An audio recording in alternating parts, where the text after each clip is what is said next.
Won't you take me to Funky Town? I so wanted to start the podcast right then. Is that the password? Nah, that's Funky Town. Oh, man. Howdy ho. Welcome to the podcast where I pour water into a cup. On today's episode, we talk about a lot of things that aren't going to be as fun to talk about because Sin's not here. It was going to be a very shark-centric episode, but instead, for the second time in a week, you get Endo and myself. The parents are out of the house. Dad left. Dad left for milk, and Mom said, "I'm disowning you. Take me with you. Leave them behind." Yeah. Endo, we're doing this, by the way. That is the intro. How are you, my friend? I'm doing good. I'm enjoying my life as a non-NHL focused content creator, and it's amazing. You know, save for the time that I have to do, save the time that I get invited to do Sports Gamer. It's awesome, dude. I was playing that brand new game that came out yesterday on Game Pass that Davos was talking about. Was it Hi-Fi? Hi-Fi? Yeah. Hi-Fi Rush. Dude, it's so awesome. Yeah. It looks pretty good. Yeah. So you heard of like Metal Hellsinging and like Bit Trip, like Bit Runner and all that stuff like that? Yes. So think of it like an action. I think a good example is Crypto's Necrodancer. There's another one too. So the way the game works is that the action is based on the music. So everything's like it's a rhythm action game, and it's awesome. The art style is super cool. Reminds me of Jet Set Radio and like Sunset Overdrive, kind of mixing the two. And like I've played like 2.5 hours of it, and I can't stop playing it. I wanted to keep going on my stream, but I'm like, I gotta do adult stuff. I gotta stop. But don't you want to play NHL? No. With eShul based gameplay, with such fun X factors such as truculence and people loving no contest as X factors, and I'm loving life seeing guys who fight 9 times a year being told that they rarely fight. Oh yeah, I saw that clip. That was funny. You know what's really funny about that? You posted that to Twitter and everything and the YouTube because it's a shitstorm and how they're not managing their game and how you're a part of the design council, but yet you're not even really designing anything because you're just kind of sitting there like, all right, can I do my title? Like, you guys brought me here for a reason, right? And during that clip, like, you're freaking out and making a big, like, you know, like, as you should, about that situation with the fights. And I'm just kind of like, yeah, this is like an average Tuesday. And then you put that as a clip. I'm like, holy shit. And like, there's a quote of me being like, right in there, Rick the Dick talk it. I'm like, that's perfect. It's like you're in the chat, like I'm like talking as if like none of this is happening whatsoever. I'm just like, yeah, it's just regular, normal. And then like now it's kind of blowing up a little bit. God. Imagine enjoying the video games that you play. No, you know? that's the mindset. I remember a good friend of mine, Neeler, whose name isn't even actually Neeler, it's Scott. We have too many Scots in this community. He put a poll out. It's like, hey, when you play NHL, do you actually play to have fun? And like more than like a good percentage of the results, we're like, yeah, we play just because it's there. It's like the only thing that we have, and it's like Stockholm syndrome to a goddamn like nth degree. It's insane. Yeah, I mean, I make sure to play other stuff. I mean, again, as I look over at my beautiful PS5 that is still at the moment nothing more than a God of War Ragnarok machine, as I continue to slowly make my way through that game after starting my whole roster editing process on NHL. I played Fortnite last night for the first time in months. It's still fun. It's still fun to go back and play Fortnite. Oh, you didn't invite me? That's rude. Well, it was me and my buddy Dave, and I haven't been able to play games with him since our NHL League finally winded down for the season. Oh, yeah. I got playoffs next week. We swept the team, and everyone's like, you swept them? Like, yeah. I played like we're kind of good. I played 6 games in total this playoffs, and I have like 15 points. And like, I'm not gonna like brush my ego because I'm absolutely fucking terrible. But it's like it's a good benefit when you're only one of the best teams. You can just kind of like, it's like, wow, if I had good teammates, I can actually do well, and I'm not like fucking around and putting off blue line deeks as I always do when I'm hanging out with the friendos. Yeah, thanks. Hey, listen, if I wanted to sweat it out, I'd play a league, and I decided to join a league, and oh shit, I'm sweating it out. There you go. Well, Yeah. I will say it is fun to enjoy video games. As always, play games that you enjoy. Everybody, whether it's whether it's an NHL, whether it's a Fortnite, whatever. Take care of yourself is the message. And of course, our friends at Manscaped want you to take care of yourself as well. This show is always brought to you by our friends at manscaped.com, where you can use code Tougie, that's Tougie, at checkout, for 20% off your order and free shipping. Again, a reminder, we've been talking about it for the past couple of shows, but their brand new top-notch product, the Beard Hedger Pro Kit, is live and can be yours. Everything you need to make sure that you can go to Portland, Oregon, or Seattle, Washington, and fit right in and be admired among those that you're competing directly against. This kit has everything that you need from, of course, their lovely trimmer, which, again, no more fiddling around with different attachments. It's built right in to the trimmer aspect of it. You just got to adjust it. There's a brush, there's the balm, there's conditioner, there's shampoo, there's a pair of scissors. There's everything that you need to look your best. And of course, it's not just Manscaped taking care of your face. They'll take care of everything that you got. The Performance Package 4.0 is still live with the lovely Lawnmower 4.0 to look your best there. And of course, so much more from our friends at manscaped.com. So again, head over there, use code Tougie, that's Tougie at checkout, 20% off your order and free shipping. And we thank Manscaped for sponsoring the show. Yeah. Endo, as we get to our viewer question segment, I'm kind of glad Sin's not here for this one because he'd have no idea what the hell we were talking about.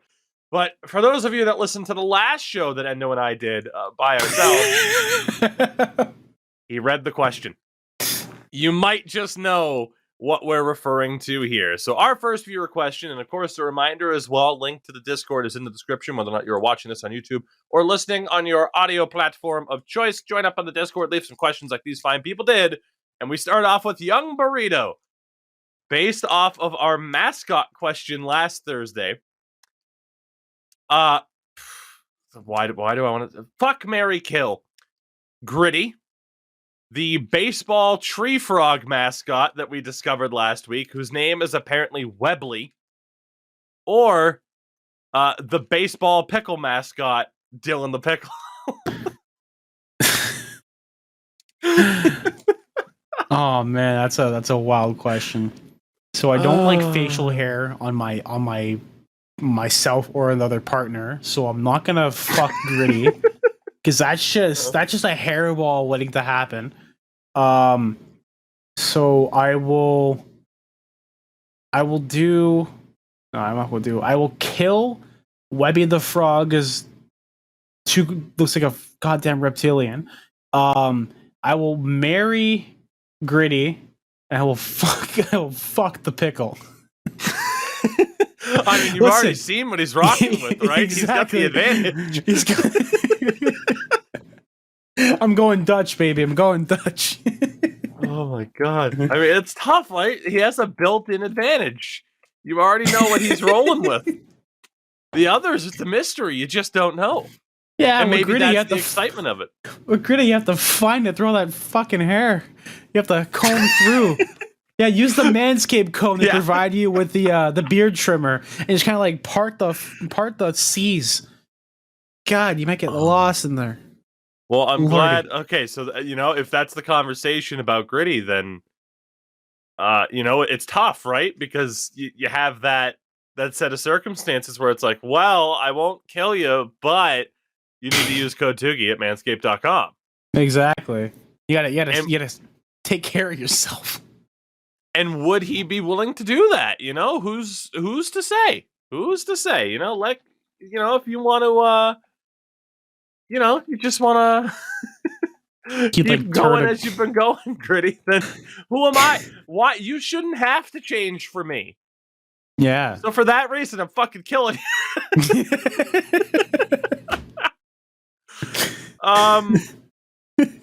You know? Oh god, but then you gotta have sex with a frog. Hey, that's okay. That's why I'm gonna fuck the pickle. It's already phallic enough for me. Okay. It all depends if I'm putting it in or if I'm taking it. If I'm taking it, that's what really comes down to. Do you want to be like every girl on a spicy website with a pickle, or do you want to be the one giving it to the pickle? So, like, I just had a horrible thought. Go for it, buddy. What can the frog do with that tongue?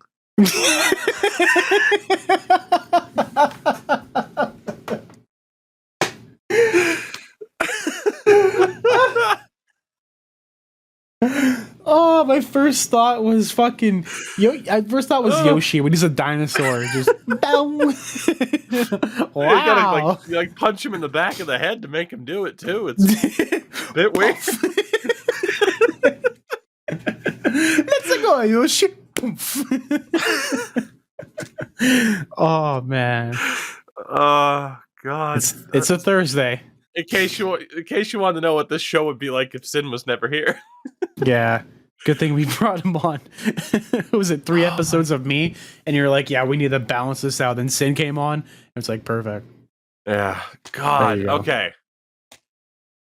Okay. F, marry, kill. Gritty and his like Amish ginger beard.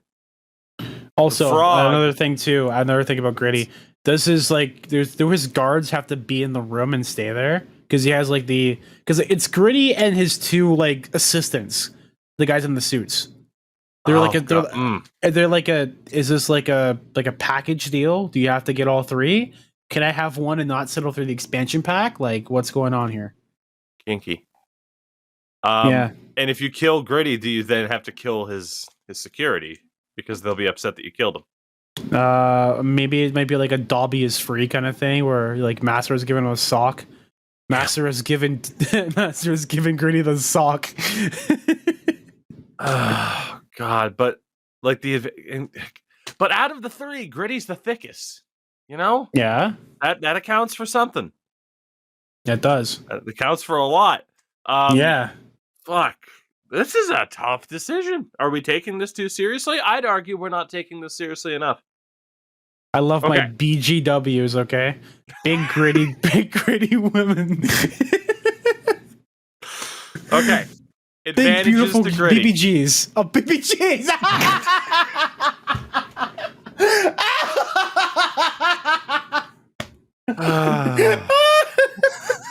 Who knew it stood for big, beautiful Gritties this whole time? I am tired of making stars. Sorry. Okay. Gritty is thick, but has a beard. Might be a big selling point for some people. Yeah. Frog is a frog, but that tongue, though. And then we already know that Dylan the Pickle's packing. Yeah. He's Dylan, all right. he's Dylan be dealing. Yeah. Okay. Oh, man. I have made a decision. I'm gonna kill the frog. I will have sex with Gritty. And you gotta marry the pickle. That's the gift that keeps on giving. Did you see what I sent you? No, I'm kind of afraid to find out. Just stop.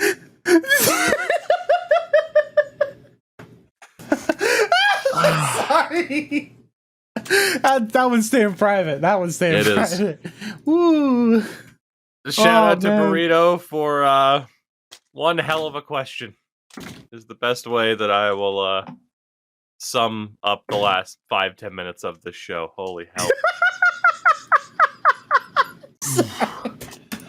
The first thing that popped in my head, I have to show you. Oh man, sorry. This is derailing the podcast, which is already kind of like on its rails. Was it ever on the rails? First thing I thought of when I saw his face when he posted that was that. You're not wrong. Our next question comes from AJ. I'm not going to recover. Okay, AJ. Yes, AJ. What do you want? Is it? Hold on, before you start. Is it complaining about the Canucks? No, he saved that for a different section of the Discord. Oh, thank God. Okay. Oh, different part. Okay. Yeah. Oh, we'll be talking about the Canucks later on, though. Don't worry. Woo. If you could bring back one discontinued thing, store, food, toy, etc., what would you choose? Loaded question. Ooh, but that's good. One discontinued thing, NHL 2K. You win. That's it. Right there. you win. God. Yep. It's like when what was it? EA brought back PGA Tour this year. And that game looks so, I mean, you've seen like a little bit of trailer, a little bit of whatever, but that looks so much, there's so much polish on that. And it's insane how much polish there is on that, considering it took like, what? Last one was like Rory McIlroy golf or whatever. Like 2017, and that was running on the Ignite engine. It really makes you think, if games, weren't rushed or, had more development time, or even wants to develop more hands-on work. EA's last golf game was Rory McIlroy PGA Tour, which was released in July of 2015. Yeah, and I played the shit out of that game. Not even like in 2015. I think it was right at the beginning of the pandemic. I played those Tiger Woods games, man. They used to be good. Yeah, then Tiger did it bad. Then they weren't good because they were did it bad. Yeah, because then they weren't Tiger games anymore. They were Rory games for like 1 year. It was one Rory game, and then all they needed. That game was actually a lot of fun. Just a sidetrack onto that too. I'll go to my thing that I want to bring back as well after. But it was just a lot of fun.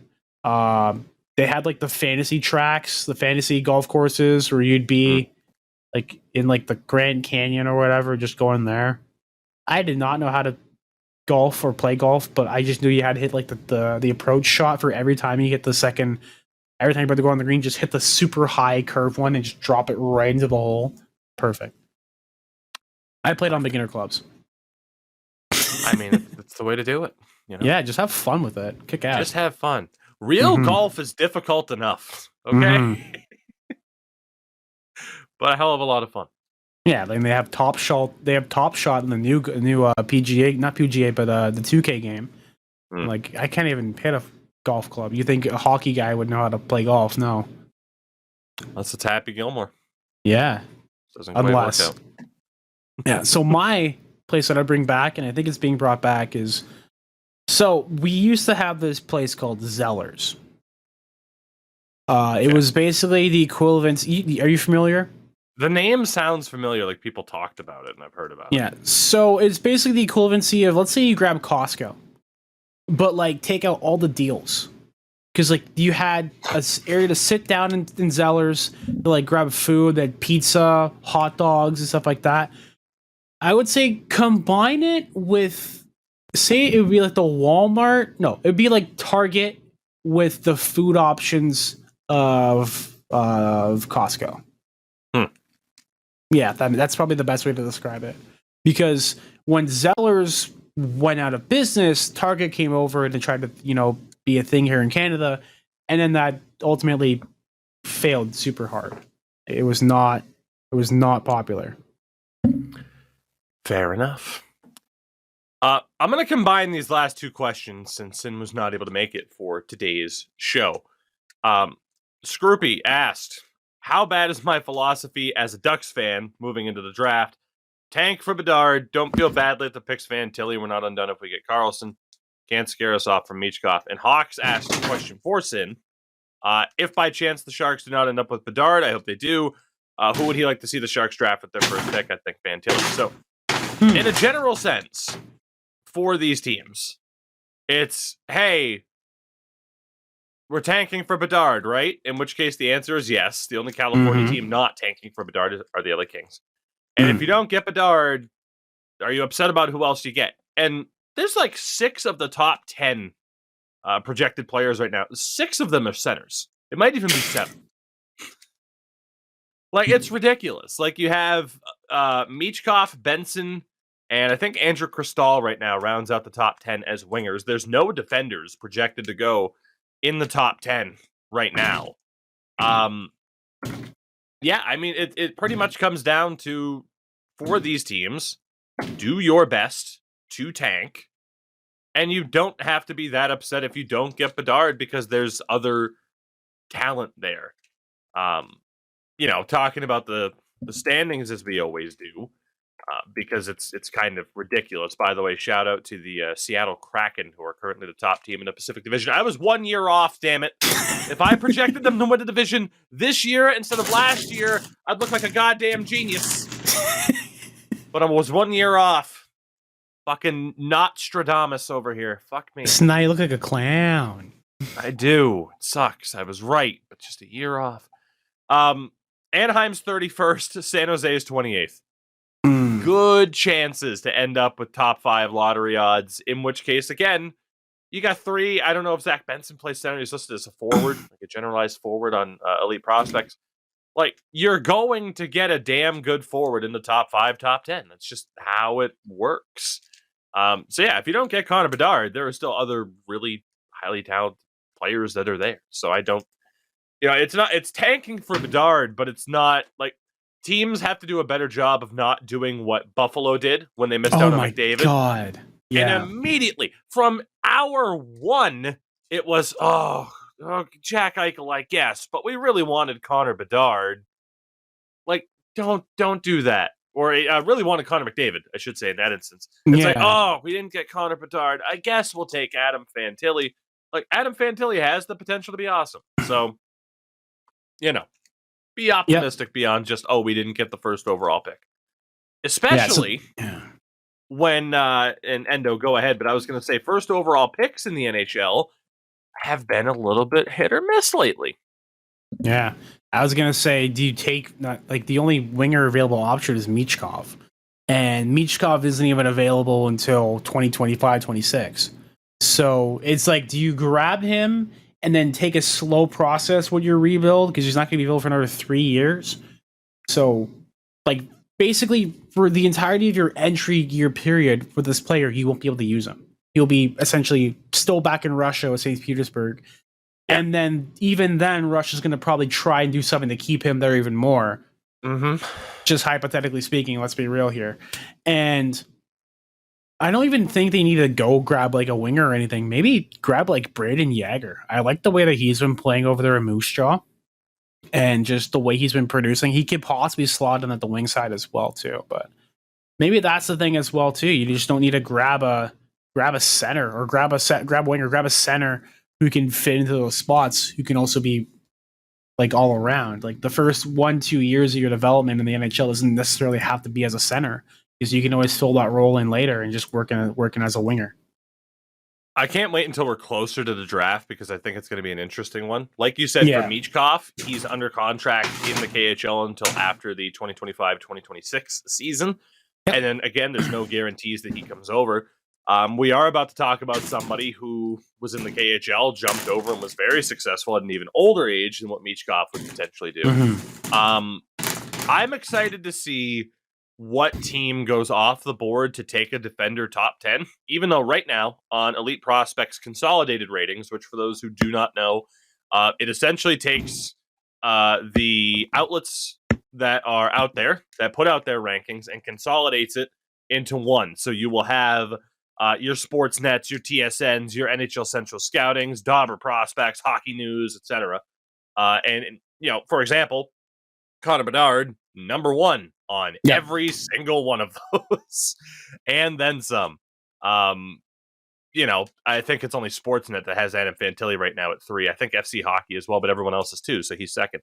The first defender listed is Russian Mikhail Gulyayev, who is at 15th. And then Russian Factor, he's under contract until 2024-2025. So this is going to be a really, really fun draft, I think. Even after Connor Bedard goes, I don't think the excitement of the draft is necessarily going to die down. So it's going to be fun. So the best part about the Russian thing as well, too, is we covered this on the show briefly. The proposed bill or law or whatever they want to call it, where if a player under a certain age ends up going to North America for training or anything whatsoever, they would have to pay back the school, the hockey school, or basically the team, essentially all the fees that they had to basically play over there, the deterrent. I'm not sure how that would work in cases of actual players and prospects who are on deals, because there is the possibility of him being bought out or something along the lines. Yeah, it's definitely going to be really, really crazy in terms of how they're going to manage that and deal with it. I mean, in general, like that's been a discussion for years too, is Russians or essentially the Russian Federation just being like, we want to do what we can to keep Russian talent here. Yeah. And we're going to keep making it more and more difficult for you guys to go over, and, we'll see. We'll see. I mean, obviously times have been a little bit different in the past 11 months, even more so than usual, and that conversation's been going on for almost a decade. Yeah. I mentioned another Russian, and that kind of brings us into our first general kind of topic of the day. Who else would it be? The Vancouver Canucks. Every show, they do something that we have to talk about. Now, this time out, they didn't embarrass a beloved coach on the way out, but they did re-sign rookie forward, Andrei Kuzmenko. He's 26 years old, but they have re-signed rookie forward Andrei Kuzmenko to a 2-year deal worth $5.5 million with a 12-team no-trade clause for both of those seasons. Jesus. Yeah, right. Okay, so immediately, right, first glance, 2 years, 5.5 for somebody that has 21 goals and 22 assists this season so far. That's pretty damn decent. That's, but a 12-team no-trade clause really limits where you're going to be able to send him if you elect to trade him 2 seasons from now around the deadline. Yeah. And that kind of brings me to the general point of this deal. He has been great. That is a player you're probably going to want to keep. Endo, they are 14 points out of a wild card spot. The second wild card spot right now. 14 points back. They claim, as Jim Rutherford said, to be tanking. Why keep him? Why keep him? I think because they know they can't keep Bo Horvat. I guess. I think the two sides are definitely too far apart, or this is kind of like a fail safe in a way. He's no Bo Horvat, but he's still he's shown in his first year since coming over that he's definitely a formidable place on that team. So secure a guy who could possibly make a step up even more than he already has, because you're looking at him averaging maybe 74 points apparently according to Elite Prospects. In your first year over there, that's not that bad at all. I'm not sure if he's eligible for a Calder. Yeah, I'm not sure he's eligible for a Calder or not because of his age. Yeah, we'll have another, what's his name situation? A Bunting Panarin situation. Yeah. Or Bunting and Panarin too, yeah. Almost forgot about that. Yeah, Panarin was a controversial one given his age and KHL experience. So Kuzmenko would be the same, but I think you're right that he's not eligible. I just don't get it. Right? Their actions indicate a team that are trying to keep it together, the retool. And in fairness, I guess, they also said, Rutherford essentially said, hey, we're not rebuilding, we're retooling, but also said that we're tanking. So, LOL. So this would go along the side of retooling, yet record-wise, you are tanking. I said last night on stream that there are 2 teams I do not want Connor Bedard to go to. Those 2 teams are the Vancouver Canucks and the Chicago hockey team.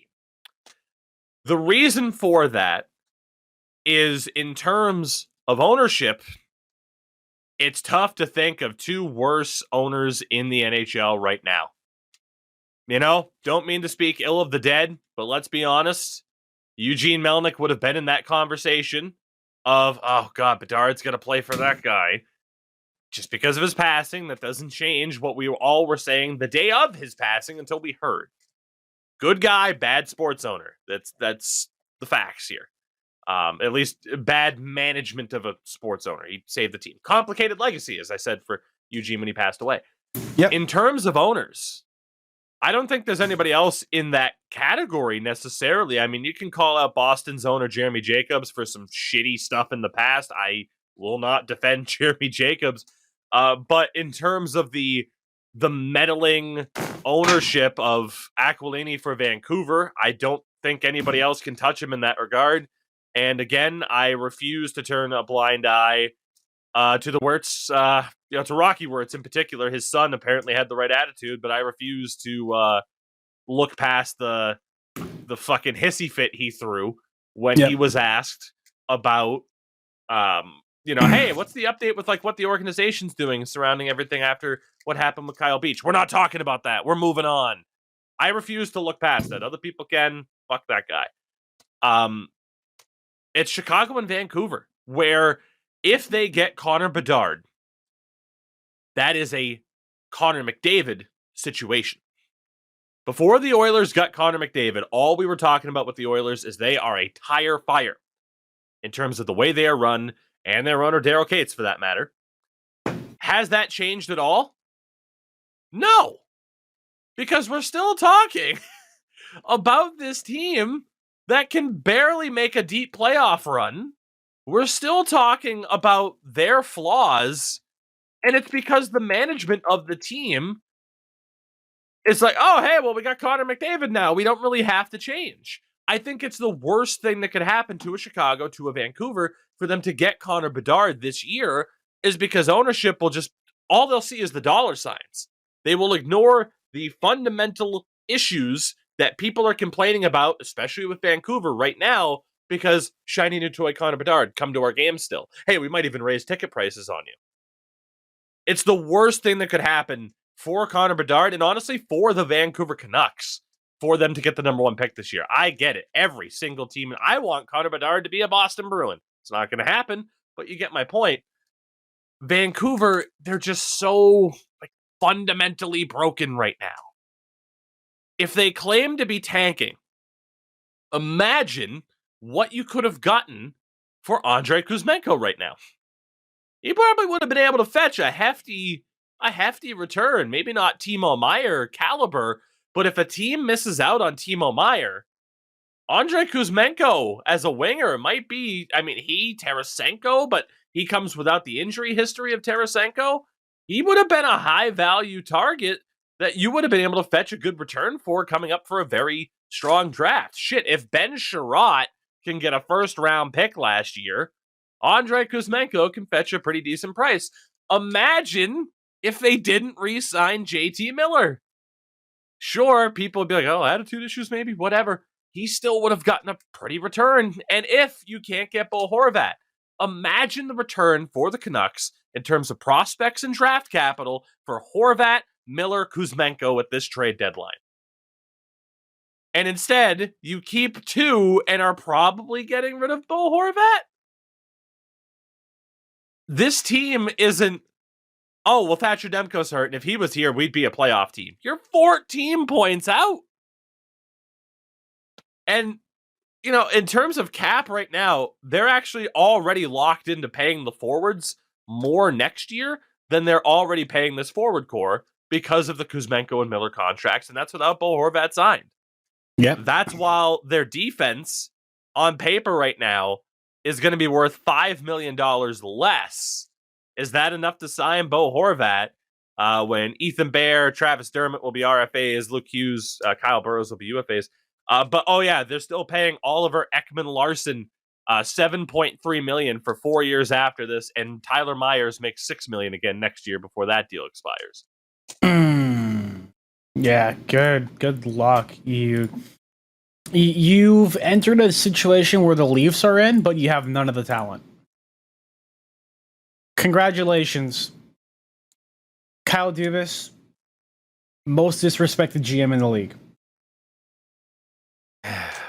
Not to make it about the Leafs, but you see the amount of cap management the Leafs have had with little success, and then you see what's happening over here with Vancouver, who are basically on the verge of blowing everything up. Was not only having a rebuild, but a retool, but also not a rebuild, but maybe possibly a retool. We're not really sure yet. Get back to us in 2 weeks when we have to deal with possible trade deadline stuff happening. Like it doesn't help them in their case at all. And especially when you said like, oh, grab him so that way you have like, oh, the young homegrown talent from North Vancouver is now our star franchise player for our team. You're gonna mismanage him. Like you look what you guys are doing right now with all the injuries happening over there. The fact that the government might get involved for like proper ethics and treatment. I can't remember exactly what section of the BC government is supposed to step in, but they're looking at like your treatment of your players in terms of getting them back with injuries and all that. Your fans are pissed that you ran out your coach, who was done at the end of the year anyway, and it wasn't really the issue here. It just seems like they just didn't like Bruce. And if you didn't like Bruce, why would you give him that contract for 2 years? Like Bruce, there he is. There he went. Now you have Rick the Dick Tocchet, who apparently someone on fucking Twitter tried to cancel him for someone tried to cancel him for stuff that happened to him when he was like in the late 2000s, along the lines of like bankruptcy or something and like fraud or something like that. And they're like, he went to jail. He did like he had the stuff like done for that. Like he paid his dues. Why are you bringing this up when it was dealt with? Like, I don't get it. When stuff isn't dealt with, then people should be held accountable. But when they are held accountable for stuff like that, why do you gotta double, triple down on it? We don't like him as a coach. Not regardless of the individual aspect. Like, we don't want him because he's a bad coach. Like, you know what I mean? For the record, what Endo's referring to, and there is a Wikipedia section on Rick Tocquet's page about a gambling controversy surrounding Rick Tocchet. As far back as like 2006 was when he was served with a criminal complaint, accused of financing a nationwide sports gambling ring based in New Jersey. There's a lot to that. I'm not as familiar with that situation. I would agree with Endo's general statement of, let's bringing that up to defame him is unnecessary. So you have here's the thing about that. Not to interrupt you, but to defame him for that. Meanwhile, he was on fucking national TV for the past 2 years, and now TNT. You decide to bring this up with TNT, and that's like he's a coach for the fucking Vancouver Canucks. Like, if you're gonna pick your battles, you should have picked this way fucking when he got signed up over there, not 2 years down the line because you didn't like the fact that Bruce got fired. You're not wrong. Like, pick your shit. It's always reactionary and never like. What's the other word? Reactionary, not like literally. Like, just think a little bit sometimes. Come on. He certainly hasn't been endearing himself to that fan base already. They got spanked by Seattle 6-1 last night, and after the game, he said, quote, "That was bad tonight. That was bad. Soft. You hate to call your team soft, but that was soft tonight." He might not be wrong, but it's interesting that he's taking the John Tortorella approach. Not that approach, but the beginning of the season John Tortorella approach in regards to, I'm not going to be afraid to throw people under the bus. Like, we have a culture issue here, which he might not be entirely wrong. There was a jersey, by the way. That was his second game, the Seattle game. His first game with the team, there was a jersey thrown onto the ice 3 minutes into a game against Chicago. They won that game, by the way. Did the 3 minutes? That's a record. Okay, what Vancouver needs fans to do now is they need to bring out the Toronto Maple Leaf paper bags. Do that. God. So to round that out, like I said, I get Canucks fans want Connor Bedard.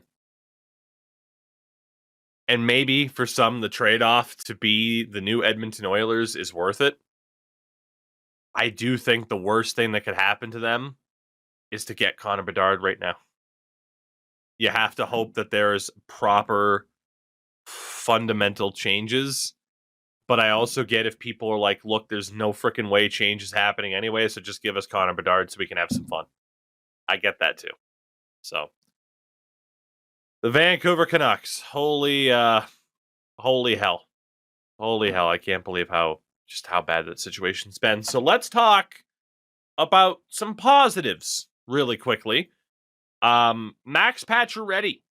It was announced that he had a successful Achilles tendon surgery with a world-renowned specialist over in Finland. Said specialist saying he's hopeful Pacioretty can play in as little as 8 to 9 months. That's insane. That is insane, given the severity of tearing that tendon twice in a row in just a 5-month span. So, good news for Max Pacioretty, which I'm happy to see. No, it doesn't. I don't have an answer to what I'm doing with him in regards to NHL because obviously his deal at the end of the year with Carolina is up. So Carolina do have him on IR and will be able to weaponize the cap space that they have now with him off the team. But in a general sense, it's just awesome to hear that, he might not have to face, an early retirement here. I mean, it's still going to be a long road back. Obviously, you're talking about the majority of this year. He will be rehabbing a very, very severe injury. But just to know that upon this surgery being completed, it's not, he's probably screwed, is promising. Because we've had that with some injuries lately in terms of these goalies have had hip surgeries and that might be it for them. And then the case of Tuukka Rask, he tried to come back and it turned out that was it for him. And you just hate to see someone's career end that way. Yeah, it's something crazy. We were talking about that actually in the car coming back from beer league because a buddy of mine who actually lives like relatively far from me. He's out for the year because he had a hip surgery and it was like an extra growth on his like rotator cuff.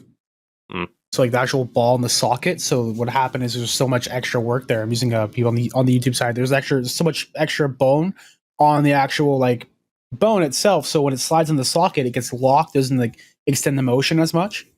So what they basically had to do was trim down some of it and basically resize everything so that we can pass through smoothly on rotation and all that because it was bothering him for a while. And I said, like, I hope to God I don't have to deal with that because that's painful. And it's basically almost make or break, like I said, with Tuukka Rask having that too, and other people as well. And also, when I heard the story about Patches being back for getting like 8 to 9 months now, the possible have a full recovery, that's like the good aspect. It's like if everything goes well, because we also had like Carey Price who had another surgery. He got his surgery done, and now he didn't recover the way he thought he was going to. And now, like, he might never play a game ever. Like, that's the thing. You said, like, he's not going to play. You say he might not play for the Canadians, or he might not even play at all. Like, that's the concerning thing. Or it becomes not only just because in the sport like way, like, no offense to these guys, but they're millionaires. They've made their money. They've done everything, and obviously you want to compete at the top level, but sometimes your body just can't. Like, it just gives out. And it's unfortunate. I hope that he gets a full recovery and he's ready to be back for the regular season. That's like basically what they're saying is 8 to 9 months from now is October. So he may be back for training camp, probably not. He'll be back for the regular season. Then he won't be the same until maybe like a year or two after, kind of like what happened to Carlson. Or he's just now finding his game back, albeit on a team that's like in the prime tanking position. But yeah. Other positive news, Chris Letang had a 4-point night, including the game-winning overtime goal in his first game back for Pittsburgh to beat Florida 7-6, LOL. But awesome. I mean, again, it's been a rough couple months for Chris Letang. Had that second stroke that he came back from miraculously quick, and the passing of his father as well. So it was really good to see kind of Chris Letang have that moment. And kind of 4-point night is ridiculous on any day and under any circumstances, but that much more so. And then another one, Austin Watson. The Ottawa Senators put out a tweet saying, Sens fans, join us as we congratulate Austin Watson on celebrating 4 years of sobriety today. Thank you for sharing your story. It's never too late to seek help. Anytime that I have seen Austin Watson's name brought up, it is always, fuck that guy. June of 2018, Watson and his wife were involved in a domestic dispute. It did lead to Watson pleading no contest to a domestic assault charge. He got 1 year probation, had to complete a 26-week batterer intervention course. He was also, of course, suspended by the NHL for the entire preseason and up to 18 games. It's worth noting, right, as a wrestling fan, this conversation's been out there a lot. And the reason for that, of course, is if you are a wrestling fan, you'll probably know the passing of a wrestler by the name of Jay Briscoe last week. Right. He is somebody that back in 2012, 2013, put out some pretty goddamn homophobic tweets and cost himself, his brother, a lot of opportunities. In that time, though, the receipts started to form in which he showed the willingness to learn, showed the course correction of like, hey, what I did wasn't cool. And by the time of his unfortunate passing at just age 38 in a freaking car accident, the outpouring of love and support from the wrestling community, including people who were very well affected by what he said back then, showed that here are the receipts. He was not that guy anymore. He was forgiven. He wasn't canceled forever. Austin Watson, here's your receipts. 4 years sober. His wife, who is still his wife to this day, admitted that she had alcohol issues at the time as well. And they have both, from what we can tell as the public here, have course corrected, have bettered themselves. I think it's time we put a stop to hearing the name Austin Watson and saying, fuck that guy. It has been 4 years now, over 4 years, almost 5, and there are clear receipts in which to show he has taken steps to better himself and that he and his wife are in a better place at this point in time. Congratulations to Austin Watson. And again, if someone shows the receipts that they have changed and improved, there needs to be that redemption. That is the reason why when the Boston Bruins signed Mitch Miller, some people were like, oh, you're trying to cancel this kid forever. No, it's called 2 years had gone by, and there were still no sign of receipts that he was sorry for what he did, that he's changed his opinion on things, that he's shown that improvement, hence the reaction of still, fuck this kid. Who's not a kid. He's a fucking grown adult. He's an adult. He's a man. He's a pussy. He's a man. You gotta let there be that room for redemption. In the case of Jay Briscoe, that was clearly there. And in the case of Austin Watson, from what we can tell publicly, from what's been said, from the Ottawa Senators standing by him and celebrating the fact that he's now been sober for 4 years, you gotta let people have that chance at redemption. So like I said, I think it's time that we stop having that initial reaction to Austin Watson for what was clearly a very low moment for him and his family that they have since moved on from and improved from. With that, the final thing to talk about today, Endo, doesn't really line up with like, hey, what's your reactions to this? This was another great one for Sin, but last night, the San Jose Sharks announced a trade with the Colorado Avalanche as they sent defenseman Ryan Merkley and forward Matt Nieto, LOL, he goes back to Colorado, to Colorado for Martin Kaut and Jacob McDonald. This trade is like the pure definition of, it's not working out here, go try somewhere else. For both sides. So both Merkley and Kaut, if I am not mistaken, were first-round picks in 2018. Kaut's gotten a little bit more NHL time with the Avs, but it's kind of clear it's not really going to work out there. Same for Ryan Merkley in San Jose. It's just been kind of clear that it's not quite working out there and that a change of scenery is best. We, of course, mentioned the reports that were out there that he had requested a trade a couple weeks ago. So you have a forward who's not quite working out for a defender who's not quite working out, still both young enough to figure it out. Right. Nieto and McDonald are kind of the opposite. They are veterans. One who's a forward in Nieto, McDonald a defender. So it's just kind of shuffling things up a little bit. Both teams retain one forward, one defenseman. Nieto going to Colorado. They've, of course, had injury troubles this year, and I joked about it. He was just there not all that long ago. It's essentially the only two teams that he plays for. It's pretty funny. Yep. He's 30 years old. Jacob McDonald's 29. McDonald could break through a little bit from an analytical perspective. Small sample size. He's looked pretty good, so it could be a decent pickup for the Sharks. It's a good deal for both teams, and on paper, it might end up looking a hell of a lot better for one side over the other 5 years from now if one of the younger guys breaks out. We just don't know kind of how that's going to go yet. Yeah, just go on both ends. It's funny how Nieto just goes back and forth because he was drafted by Colorado, did his years over in Boston University, then got his debut in the A with Worcester. Or Worcester, probably Worcester. Worcester. There you go. Worcester. I'll say it only like that. I'll be like, yeah, we're the Worcester Sharks. And then with the San Jose. Then San Jose to Colorado, got traded. And then he got reacquired, I think it was by waivers, by San Jose again when he was with Colorado. And now he's getting traded back to Colorado. Mm-hmm. It's fitting. I like that whole, you could tell that the team liked him in Colorado. If he's been there basically 3 times now. 2 times now. It's like, oh, we like you. Okay, we're gonna let you go. Oh, you're let go on waivers. All right, cool. Come back. Come to me, my child. Kind of. Always good to see. I mean, it's kind of like he just takes a beach vacation and then goes back to the mountains to take a vacation in the snow, get some skiing in there, and then goes back to the beach for a little bit.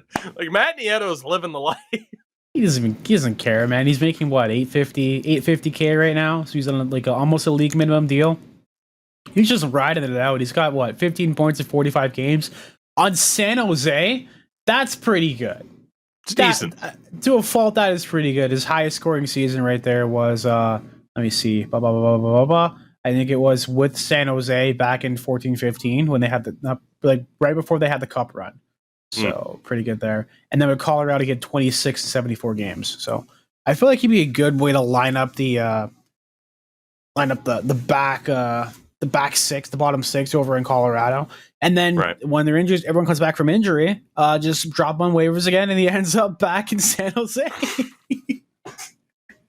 Just keeps bouncing around, That's it. Full circle for Ivan. That's all that's needed. Yeah. With that, everybody.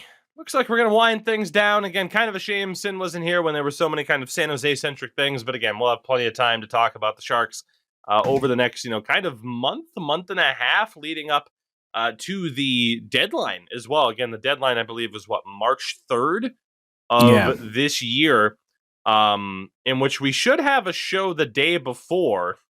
And then the next show after that will be post-deadline, in which Sin would be back from Finland because he's staying an extra week longer than I am. So we'll figure that all out. We'll have plenty of time to talk about all that stuff. But for now, we'll bring things to a close. Endo, you already kind of mentioned what you have going on. Playing non-NHL games. Yeah. I actually just had that sponsor stream I talked about with Raid Shadow Legends. Great game. I wanted to see how fast you could grind up to play the game in one session. It was they're like, hey, play for 2 hours. I played for 4.5 because I just kind of got lost in the sauce, not gonna lie. And I got this this legendary champion. You just call him Big Hulk, and he's just got a big crossbow in the back, and we're like, oh, let's see how he does. And he just completely cleared off an entire raid by himself. And it was pretty good. So, do you mind if I just no, plug it away. Where can people kind of get the link, the info? There we go. Yeah, in the description for both the YouTube video and here for the podcasters in general. There's a link. Click that link, make a new account, play the game. That's all I need you guys to do. If you play for an hour, you should get to level 12. Get to level 12, you help me out a lot there. But if you get to level 25, I'll be writing this down. Who was over there? I'll be putting a draw out to get some free merch for my stuff that I have, my Endo Mills brand and everything. So if you want to get some free merch and help me out, because this will legit pay my rent in the next 2 or 3 weeks, which is pretty goddamn solid. Click the link. Play the game, download it, mobile PC. You know the whole spiel. We've said it a few times over here as well too. So we have until February 1st. You're gonna hear this again probably next podcast. Just do it. Help me out, and I'll help you out with giving you some free merch as well. So that's all I gotta say. Help the man out. Of course, you'll be able to catch him this upcoming Monday. Endo and I run the Sports Gamer cast, twitch.tv/SportsGamerGG. And I'll be over there a lot over the next couple of days. But of course, we'll still be streaming live on Twitch, going through all of EA's lovely mistakes on NHL 23. There's a lot of them. With Happy little accidents. That's what we like to call them here. I'm not happy about them, and they're not little, and they're probably not even accidents. God. We love you, everybody. Thank you for listening, watching, supporting the show, and we will see you next week. Enjoy your weekend, and if you're a Canucks fan, just turn off the TV for a while. Touch grass. Touch grass. Yeah. Do it. It's expensive, like everything else in that city, but that's a better use of your money than supporting the Canucks. Find a way to touch grass. It's so stupid.